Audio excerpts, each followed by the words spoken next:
Hey guys, welcome back to episode 33 of Five Drinks Through Midnight, the show where we bring the questions, guests bring the drinks.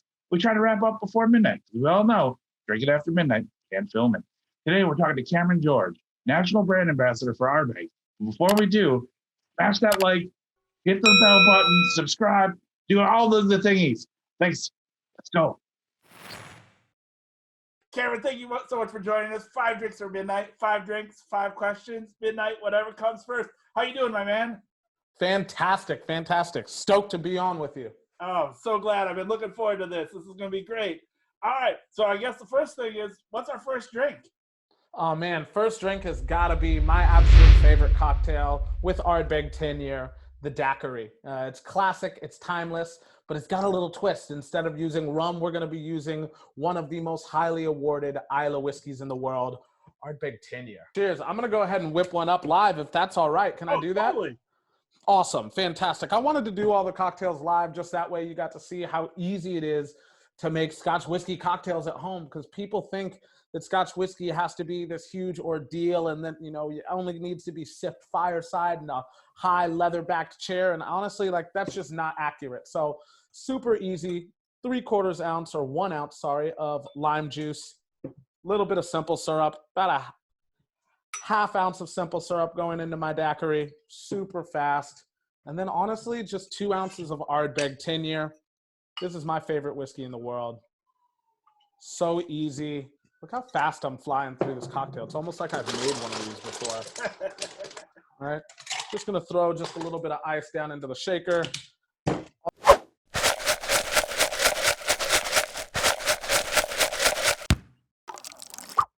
All right, so fast, so fast. And now we're just gonna put it into this glass so I can enjoy it along with you. Excellent.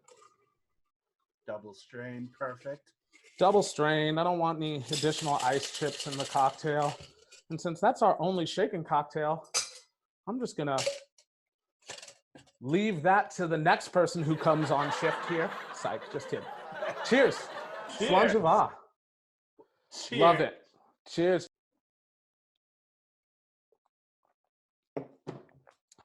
It's perfect. Oh, excellent. All right, well, on to our question one, I guess. Our first question, kind of a staple here. It's just always an origin story, but knowing your background as quite the renowned bartender that has dealt with spirits of mezcal and rum, how did you become ambassador for Ardbeg? Yeah, so my love has always been whiskey. I've taken an interest in anything that has strange and weird flavor dynamics, right? But for me, honestly, Scotch whiskey has always felt like home, because I fell in love with Scotland when I was 11 years old. Actually, even before that, when I was a kid, my mom had a woman who used to help take care of me, basically an au pair. She was a student at Seattle University here where I'm from in Seattle, Washington. But she was part of an exchange program where her tuition was paid for if she worked basically the weekends taking care of myself and my little sister. And she was from right outside of Edinburgh. And so Karen, was this incredible woman. And I remember her accent. I remember, I can hear her voice now to this day in my head. And I remember going out and visiting her actually when she got married when I was 11 years old. And that was the first time I had ever been to Scotland. That was the first time I had ever been out of the United States. And I fell in love with Scotland. I left part of my heart there. And then fast forward, I guess, 12 years or so, 13 years or so, until I was 24. And I won a cocktail competition and got to go visit Islay. And I was visiting another distillery on Islay that starts with a B, ends in Lodic. Great friends of Ardbeg. But, I was out there to visit that distillery. And I made a decision that I wanted to visit as many of the Islay distilleries as I can, because I had fallen in love with the whiskey. I was working at this beautiful whiskey bar called Sweet 410, incredible whiskey program. It just absolutely renowned whiskey program.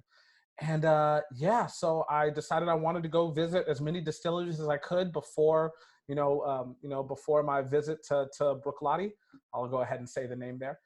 And I visited Ardbeg, and I didn't leave the entire day. And so I genuinely left my heart at that distillery.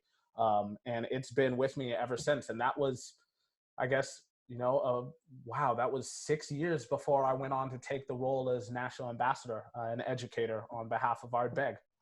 Wow, that's amazing. I mean, that's a freaking cool origin story. So cheers to that. So cheers. Amen.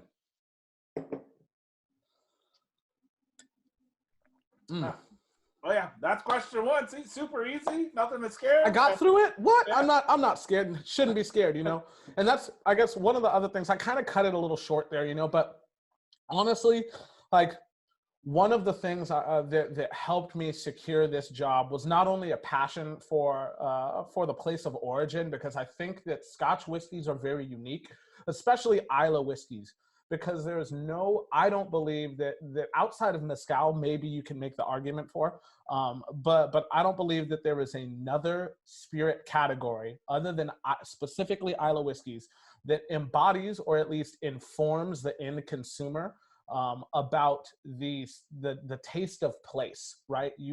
We use terroir a lot as something that describes how things that we consume get their appeal and kind of and relate what's going on the palate to what may have happened in a specific area and region.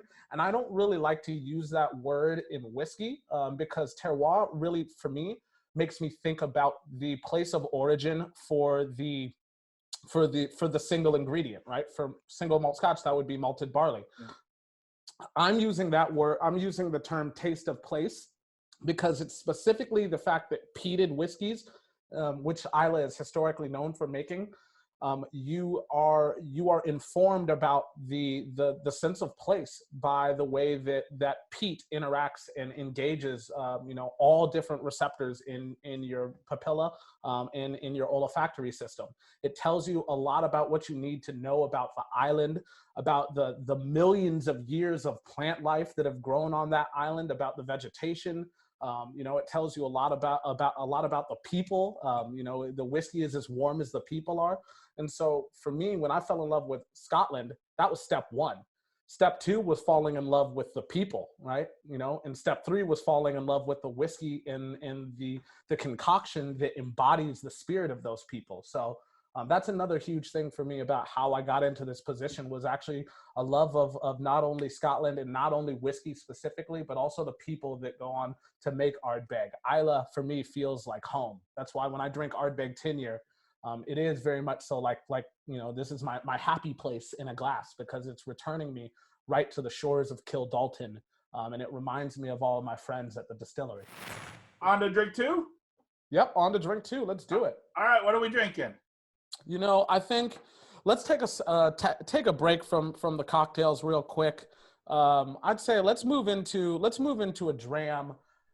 Honestly, I saw that you had Ardbeg NO sitting right there. I think that that's a perfect whiskey to do, right off the back of something citrusy. Let's do something that has a little bit more grip and a little bit more staying power, and is, just a little bit more of a weighty style of whiskey.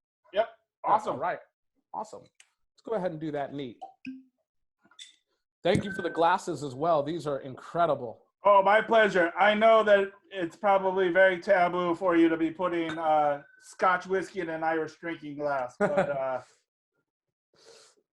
I don't know if are you familiar with the two-way at all? Yes, I am. Absolutely. Yeah, it's quickly become a favorite of mine for sure. Absolutely. All right. Cheers. Cheers, Sláinte. You want to tell us anything about this before we get into question two? Of course, yeah. So Ardbeg NO, I've never heard 4 letters be more mispronounced than Ardbeg NO.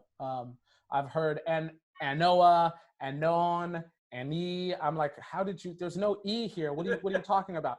It's Ardbeg NO. It's like saying I know, but with a Gaelic accent, right? I know.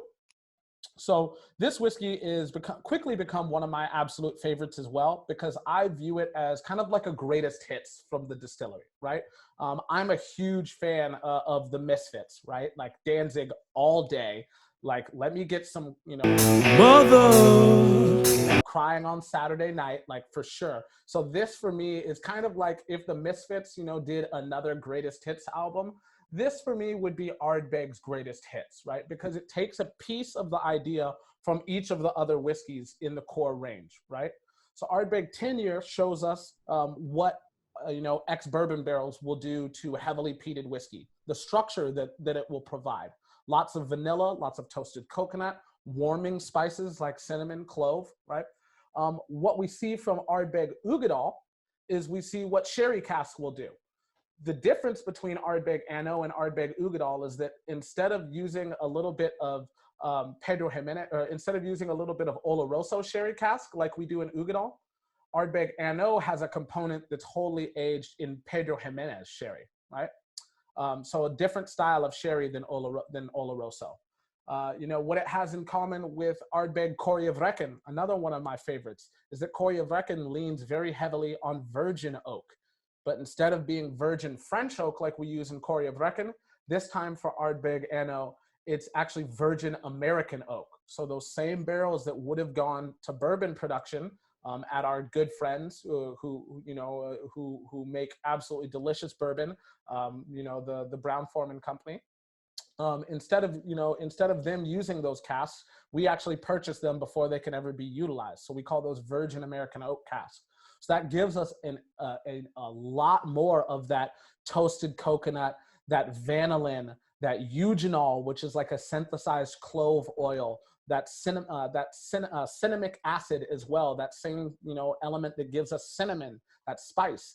All of these things rolled up into one. So Ardbeg Anno has a lot of complexity.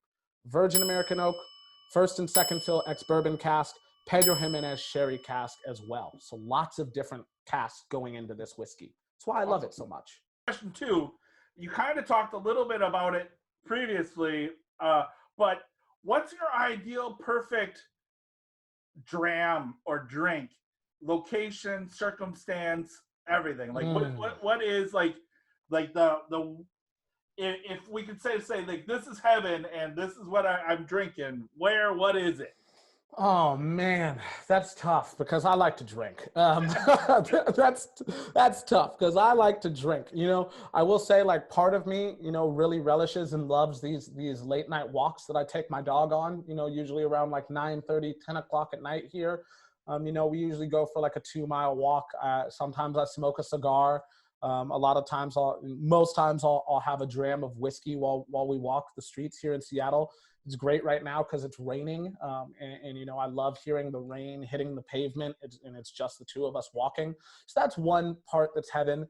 But for me, I really do think that the reason that I love the 10 year is because one of my fondest memories is being at Ardbeg Distillery. And at the distillery, we have this absolutely beautiful, beautiful kind of like almost not really a bed and breakfast, but it's like almost like an Airbnb at the distillery called the Seaview Cottage. Very romantic name, And my good friend and one of my many bosses, David Blackmore, who works for Glenmorangie and Ardbeg. He and I, we were cottaging on Isla as we kind of joked with his wife and family, but we were cottaging on Isla and we were staying at the distillery itself. And I remember one night being just kind of thinking to myself like, wow, it would be great to be able to have some whiskey. I'm at a distillery. What am I doing?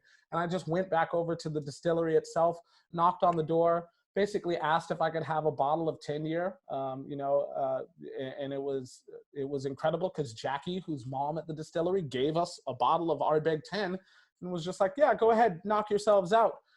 And I went back to the Seaview Cottage and I sat there overlooking the cove out in front of Ardbeg as the waves rolled in. The sun had already set. The moon was pretty high in the sky. It was nice and dark outside. You don't hear anything because there's not a lot of traffic on Isla. There's only 3,000 people. And I sat there and I drank Ardbeg 10-year out of the bottle at Ardbeg while sitting there just looking out over the sea and over the water. And that to me was one of the most incredible moments of my life. That sounds absolutely fucking perfect. incredible. That sounds amazing. Yeah. So that's heaven. We'll go with that. On to drink 3? On to drink number 3. Let's do it. All right. What are we drinking?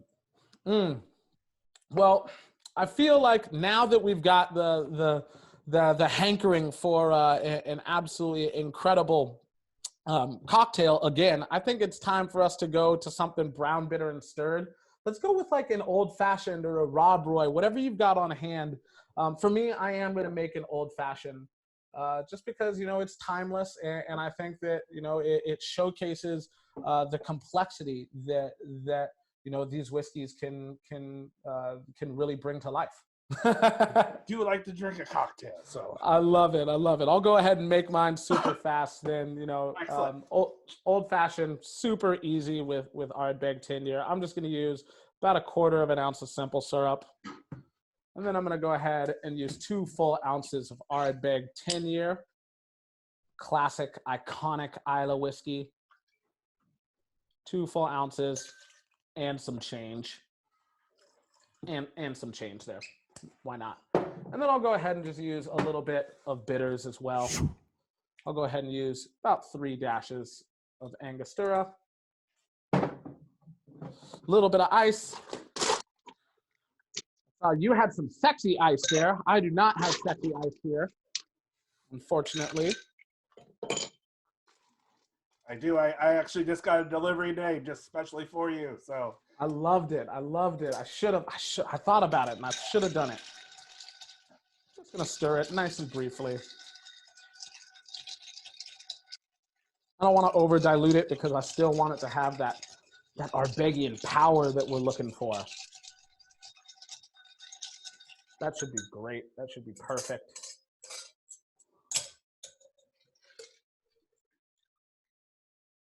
It's so easy to make it look good. There we are. Quick garnish.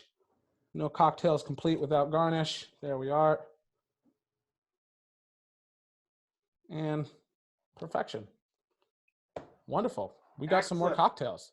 Cheers. Cheers. Slangera. Ooh, that's good.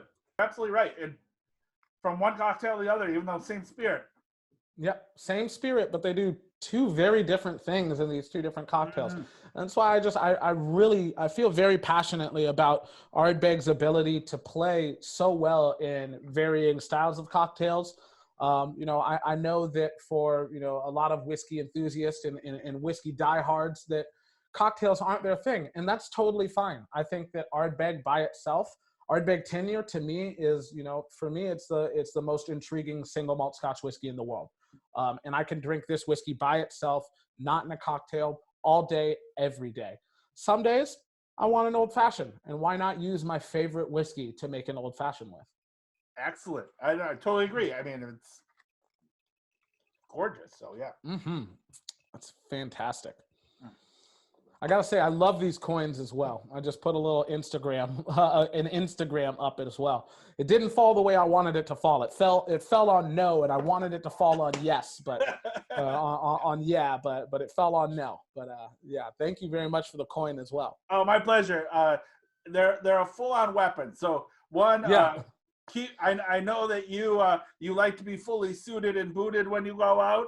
So you keep that in your breast pocket. It will keep you from being shot. So if someone tries to shoot you, it'll be right there. And then also it's heavy and it's a fucking weapon. So if anybody just comes at you, you just whip it at them. So exactly, and I'm not seeing it as like a frisbee kind of thing because I don't want to lose it. But I'm like, a knuckle like right to the forehead. Oh, like, there you go. That's the move right there. That's the one. And then also days, wearing the mask, the coin is just a simple way to just communicate without absolutely even having to say a word. So it's just you're ready to go. So that I am absolutely going to be taking this coin with me everywhere now. There you go. I mean, Saturday mornings, there's a bakery here in Seattle called Bakery Nouveau that I love to go to. And if they ask me if I need a bag, the answer is Oh, no. Fuck no. You don't need a bag. Don't need no bag. Yeah. Excellent. All right. So, question 3. You have a really awesome YouTube channel called Whiskey Through Food that you just started. I'm really fucking enjoying it. I have to say that sardine, I don't know where you got that sardine. Maybe it's the Seattle sardine compared to a New York sardine, but that thing was like a full piece of fish. That wasn't. It was huge. It was massive. Like when I opened up, because I just used canned sardines, like nothing special. I just used canned sardines. And when I opened it up, I was like, Jesus Christ, what, like, what waters have these been swimming in? Like, where is what nuclear power plant is near Sardinia that has, imbued these fish with their massive size? Yeah, because you were like, oh, I'm going to hold it here as I tip the bread forward. And I was like, wait, that's the sardine? That thing is huge. Yeah, that whole thing, like, yeah. But what's your favorite whiskey food pairing? I mean, like, you've been doing a lot, and just really curious as... That's a really good question. I feel like we've had a lot of really great, episodes so far, and the platform is Whiskey Through Food. It's on Ardbeg Cam as my YouTube channel. We do them every Monday and every Friday, 5:00 Eastern Standard Time. The food pairings have been incredibly intriguing. If I had to pick one that I think is my fondest so far, I'm going to have to go with episode number 1, I think was probably my favorite, which was the Nori of Reckon highball. It was Ardbeg, Corey of Reckon, and seaweed was the pairing. Okay. For me, I loved that because, again, falling back on that saying, taste of place, right? Isla is this incredible island that has a lot of peat. And what is peat? It's simply decomposing plant matter. Isla is hundreds of millions of years old. And because of that, it has seen the sea table rise and fall and rise and fall. And because of that as well, there is, some of what the plant matter that makes up seaweed on Isla is things like heather, sphagnum moss, roundleaf sundew, myrtle, bogwort as well, and seaweed, right? And so because of that, there is this salinity that I think you see in Isla whiskeys like Ardbeg. And also because of that, there's this like salty aspect that I think made the pairing of Corey of Reckon, which is a very angular and dynamic style of whiskey, to something as like salty and vegetal as seaweed. I thought that those two things just worked absolutely beautifully together. And then we made an absolutely delicious seaweed syrup. I made a simple syrup out of, just simply sugar, water, and seaweed. And then I paired that to Ardbeg, Corey of Reckon, a little bit of coconut water, and a little bit of lemon juice as well. And so that probably for me, pairing number 1 was a strong way to kick in the door with that platform. So I think that's probably my favorite so far. Excellent. I gotta say, mine's McDonald's one. So that was a badass episode. I was like, I was gonna ask you. After seeing that, I watched it on Saturday, I think. I was gonna ask you if you wanted to do a mukbang of McDonald's, just drinking, like eat McDonald's and drinking Ardbeg. So, but yeah. Absolutely. Honestly, I would have been so down for that. I would say that's definitely number 2 for me. If I had to choose a drink pairing, like what drink I think surprised me the most and worked out the best, I actually think it was the McDonald's strawberry milkshake and Ardbeg 10-year. That I was just like, get out of here. Who'd have thought that worked? But then now thinking back through, some of the things I've learned about like Isla whiskeys over the various years, Ardbeg as well as 6 other distilleries on Isla all get their malted barley from the maltings, the Port Ellen malting facility. And on a good day, the malting facility gives off the aromatic of strawberries and like fresh yogurt.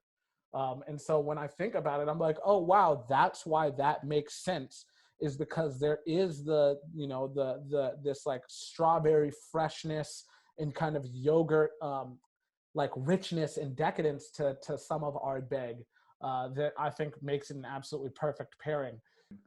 Well, that's question 3. Drink 3. Drink 3. How's your old fashioned holding up? Like on that sexy ice, it's got to be going really well. Oh, it's so good. It's so good. Like, again, I didn't carve it as a diamond, but I did just break off a large chunk. So that was. Where did you learn? You got some pretty great, knife skills with, with the ice chisel. Where'd you start picking that up and learning that?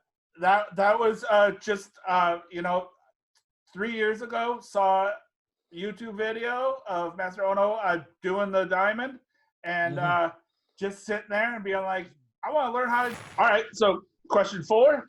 Why stop now? We're in it. Let's do it. All right, what are we drinking? Ooh, you know what?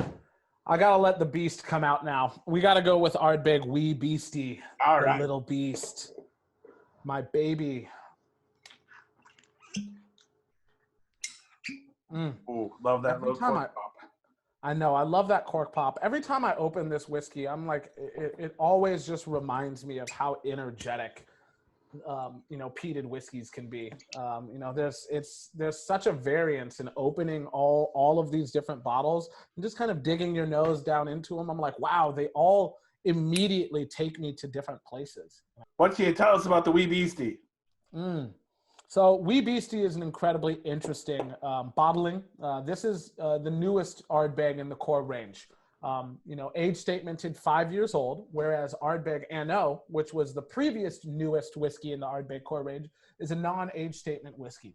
Other than tenure, we hadn't had any age statemented whiskeys in the Ardbeg core range. Remember, it was Ardbeg 10, and then Ugadal and Corey of Reckon, and then Anno. And now we've added Ardbeg Wee Beastie, and we've also added 19, even though 19 is not technically part of the core range, right? But Ardbeg Wee Beastie is age statemented at 5 years old. And I think that that's really interesting for the whiskey industry as a whole, because they gave us so much flack for doing non-age statemented whiskeys in the early, 2007, 2008, years. And now the whole whiskey industry has pivoted and kind of zigged over to doing non-age statement whiskeys. And now with Ardbeg now releasing a 5-year-old and a 19-year-old and next a 25-year-old, now we're like, oh, okay, great. You guys are now doing non-age statement. We're going back to age statements over here. So it's kind of this, Ardbegian attitude of never following suit. We don't do what other distilleries are doing. We set the trends. That's why Ardbeg has been named World Whiskey Distillery of the Year multiple times, specifically the last 2 years in a row, but many more times than just that. So Ardbeg Wee Beastie, for me, is a return to Ardbeg's formative years, or at least the formative years of the reboot of Ardbeg. The distillery was closed until 1997. What that meant is that we didn't have a whole lot of distillate from the early 90s or even the 80s, really. Not a lot from the 80s either. And so what that meant is that we had to rely on young whiskeys when we were building up to having Ardbeg 10-year. And so what that looked like was us releasing Ardbeg very young, Ardbeg still young, Ardbeg almost there, and then Ardbeg Renaissance, which were 6, 7, 8, 9 years old, right? Well, Ardbeg Wee Beastie is returning to that youthful kind of aspect of Ardbeg and bottling a very intentionally young 5-year-old whiskey that is aged in ex-bourbon barrels, and some of it is aged wholly in Oloroso sherry casks. This takes us as close as we can into the peat bogs, and this, by structure, is the peatiest whiskey that we can make at Ardbeg, outside of what we'll do next. But we'll leave that to the next whiskey. Yeah. Excellent. Well, cheers. Cheers. Slanjava. That grain immediately hits me in the face every time. Every time. This smells so much like the raw ingredient malted barley. It's so youthful. And that peat is it tastes of peat rather than of smoke. And I think that that's something that people get confused when they're talking about peated whiskeys. They're all smoky. No, peated whiskeys are peaty. Smoke isn't a flavor. Smoke is a vehicle for other flavors, right? So for me, there's a medicinal aspect to it. There's an herbaceous aspect to it. There's a savory aspect to it as well. Smoked fish, that salty umami kind of aspect, and then also lots and lots of fresh kind of grain on the nose. Really delicious whiskey. Oh, totally. I also got to help choose the proof of this whiskey, so I was very, very happy to be involved in the actual creation of a whiskey for Ardbeg. Oh, nice. Mm-hmm. Oh, it's so good. Everything you say is totally on the nose. So. Mm-hmm. So on to question 4 then. Let's do it. What's harder, collecting whiskey or sneakers? Ooh, it's the sneakers. It's got to be the sneakers. It's got to be sneakers, because whiskey is difficult to get your hands on. I try my hardest. A lot of things I don't even get samples of. Like, Ardbeg 25 year, I will not get a full bottle sample of Ardbeg 25. It's just, there's just too limited of a quantity for us to be able to give to our ambassadors, right? That liquid is too important to the distillery, and it's too important to the people who have watched this brand grow out of the ashes. So things like that are definitely very difficult to get your hands on, and I have to end up paying the same price that everybody else pays. So, the woes, of the secondary whiskey market are quite brutal. When I was collecting, Ardbeg very young and Ardbeg, still young and almost there, those whiskeys, when I was trying to collect that series of whiskeys, we didn't have any more here in the United States that I could just request, from the brand. So I had to seek them out and actually pay for them, which was quite the investment. But with that being said, sneakers for me are a way of life. I am a huge Jordan fan. Absolutely monumental, massive Jordan sneaker fan. Kobe Bryant is my favorite player, but I love Jordan brand shoes. So I am up at 7 a.m. a lot of mornings whenever they're doing new sneaker releases, just to try to get my hands on the shoes.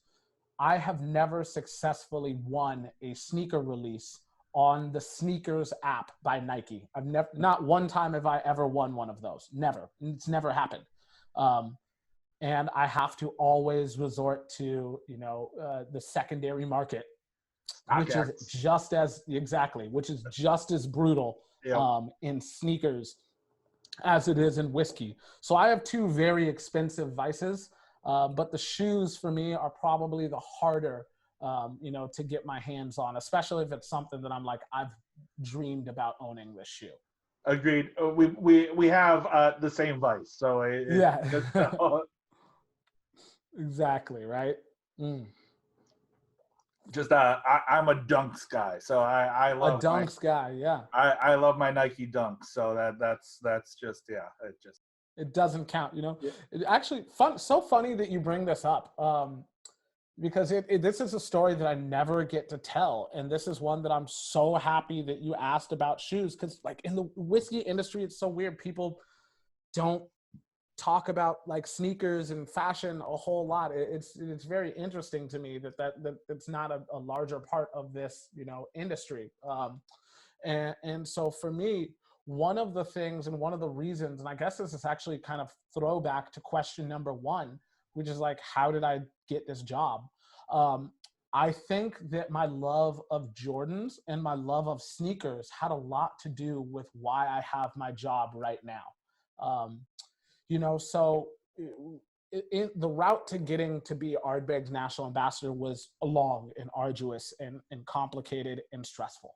I befriended quite early on.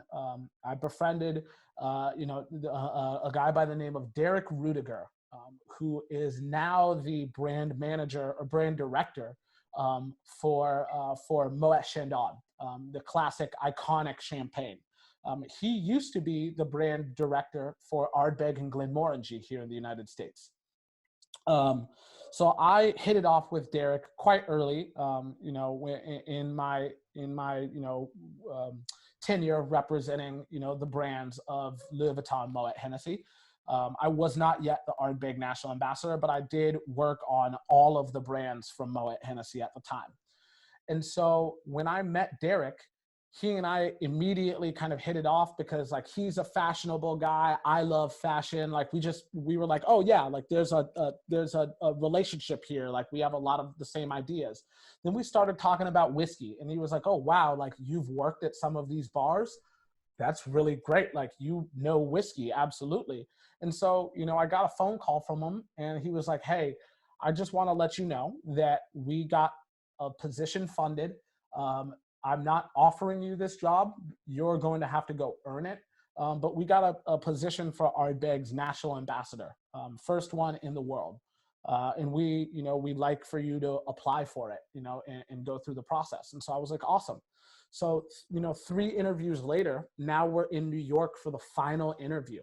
And I've been looking forward to this for weeks, and I've got it all mapped out in my head. And I'm like, it's going to go incredible. I'm going to crush it. I'm going to walk out of there as Ardbeg's national ambassador. And come morning of, I go to the wrong address. I didn't go to, it's like the Louis Vuitton Moet Hennessy office, the LVMH office is on like 51st Street, I want to say.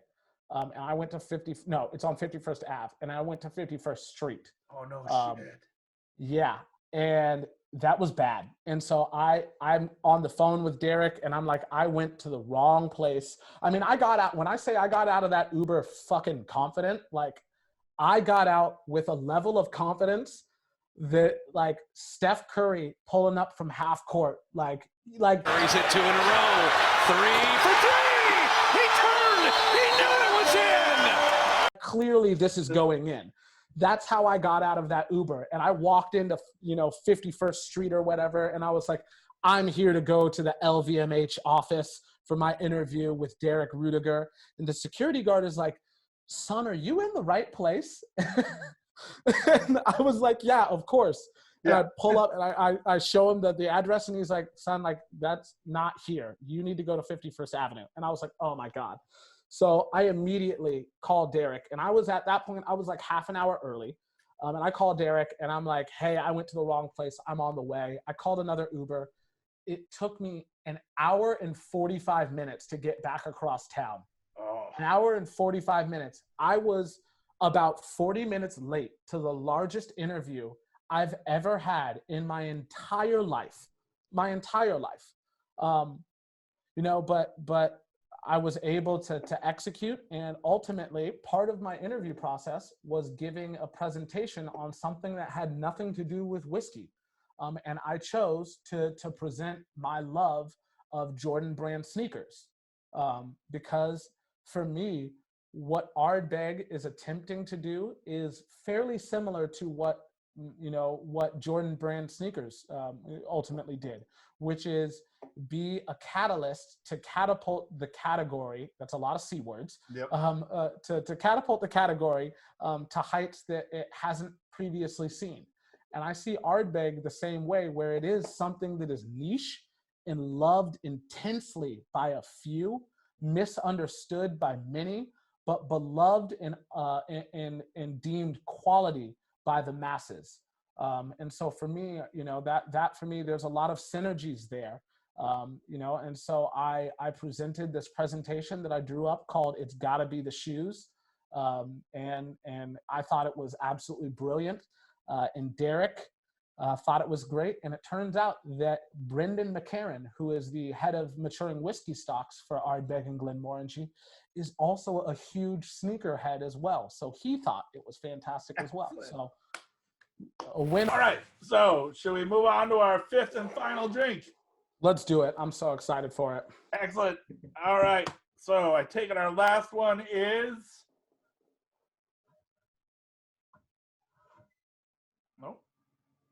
What's our last drink?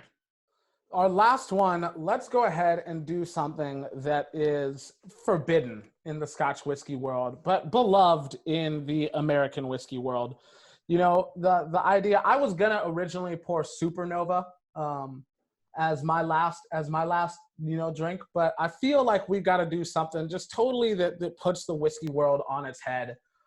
Something that I've absolutely kind of loved seeing from American whiskeys actually is that they have this idea of, of a never-ending bottle, right? These house blends are never-ending bottles. The infinity bottle. The infinity bottle, right? Exactly. So what I actually propose that we do is I'd say let's take a little bit of Ardbeg 10, a little bit of Ardbeg Wee Beastie, and a little bit of Ardbeg NO. And let's just pour it into one glass and see what happens. All right, I'm down. Yeah, let's do it. Like, I've never done this before. I've never done it before, so, like, fuck it. Let's see what happens. All right, this is a first. I love this. Let's do it. I'm just going to go ahead, and I'm not even going to measure it. I'm just going to eyeball it. So I'll do that much 10-year. Same. Just a little bit of Ardbeg Wee Beastie. And a little bit of Ardbeg NO. We're making our own blend right now. It's going to turn out amazing, and now we'll have to have an Ardbeg Cam official blend. Yeah, amen to that. And by definition, technically, this would still be a single malt Scotch whiskey. I mean, because it's all from one distillery of origin. All of it is at least 3 years old, and all of it was aged in oak vessels that are less than 700 liters in interior size. We're just simply featuring 3 very different, unique styles of whiskey that we're putting into one glass. Still, by definition, single malt. Not something that the distillery probably wants me doing all the time, but why not have a little bit of fun with it, right? There we go. Right. Well, So again, I don't know about yours, but my nose is fucking amazing. So yeah, right. Yeah, there's all the beautiful things. Honestly, the nose is dominated. Wow, there's a Seville orange, like a subtle orange sweetness that I did not expect coming out of that. That's wild and really cool. I suspect that is the youthful aspect of the Wee Beastie mixing and mingling with some of the darker date and kind of candied notes that Ardbeg NO is going to carry forward, all backed by the structure and the backbone of Ardbeg 10-year. That is that's interesting. I should have done this a long time ago, and I might revive this little idea for Whiskey Through Food thanks to you all as well. Thank you, Whiskey Wednesdays. You should. This is amazing. I'd love to see how this smells. So we've got 3 different whiskeys that are going into one. We've got Ardbeg 10-year bottled at 46% alcohol by volume, the heartbeat of the Ardbeg distillery. Ardbeg Wee Beastie, the new kid on the block, the young, rambunctious,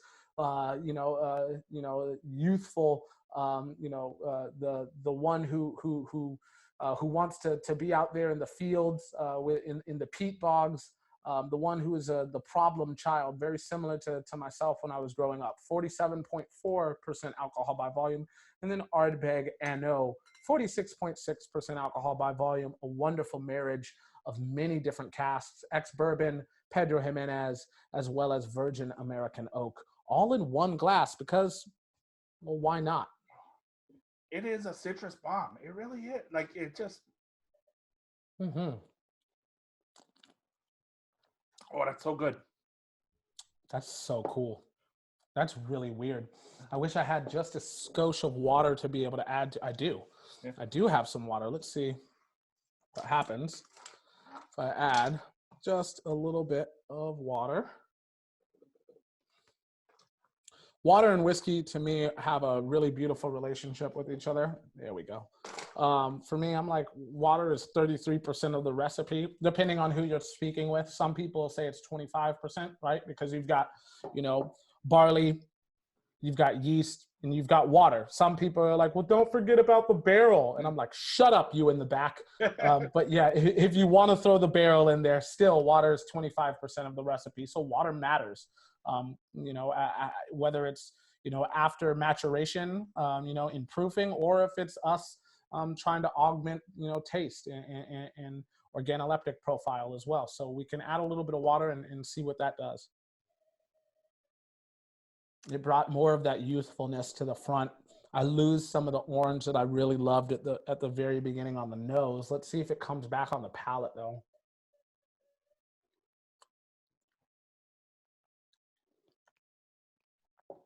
Chocolate comes back. Chocolate comes back on the palate. Softer. It's definitely a lot softer up front. Chocolate, anisette, hayseed as well. Whew, that's beautiful. Now I wish we would have measured it so that we could have sent each other. I know the actual breakdown so that we could taste each other's, because I was. I know. Now I do. I think maybe that's something that I'll probably investigate. I'll do a few of these. There you go. For in the name of science. Yes, science. It's science. Yeah. Right. All right. Man. So our fifth and final question. I'm sorry that our time is coming to an end, but our fifth question comes down to our Whiskey Wednesday coin. You can flip it, you can spin it, you can do whatever you want, but the coin tells us the answer. Doesn't get you in trouble at all. It's just the coin decides. All right. So, question 5. Is it true that you live your life by WWMD? What would MacGyver do?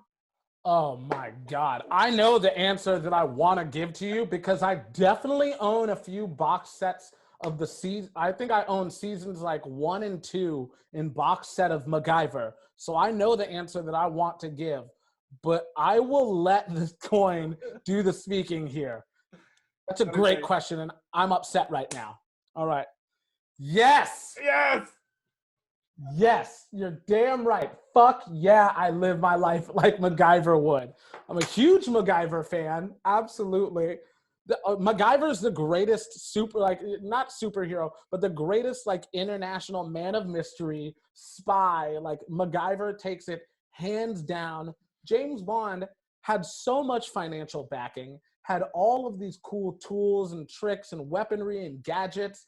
MacGyver was just out here with these and this. He was up there. So yeah, I'm a huge MacGyver fan. Well, and again, I think that you guys have one of the greatest jobs in the world, or coolest jobs in the world, where just coming in and talking whiskey and creating things and bartenders.